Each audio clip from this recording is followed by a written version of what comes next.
الرحمن الرحیم الحمد لله رب العالمین.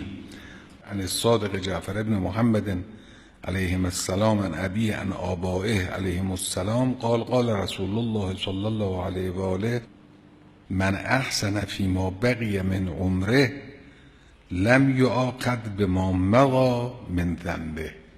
یعنی توبه عملی و رجوع از رفتار بد موجب میشه که خدای متعال از اونچه که از قبل از او سردزه است از گناهان صرف نظر بکنه. و من اساء فیما بقی من عمره اخذ بالاول والآخر.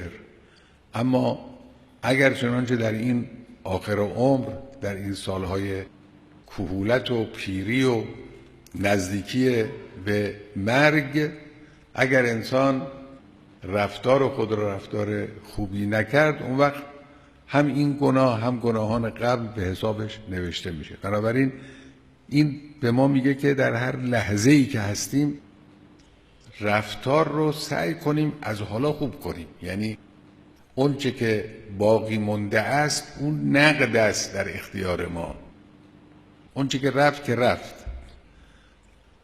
اینی هم که هرچه از عمر انسان باقی مونده، خب انسان که نمیدونه. حالا جوانها خواهند گفته که خب این حرفا مال پیرمرداست، ولی واقع قضیه این است که نه، مال پیرمردا فقط نیست.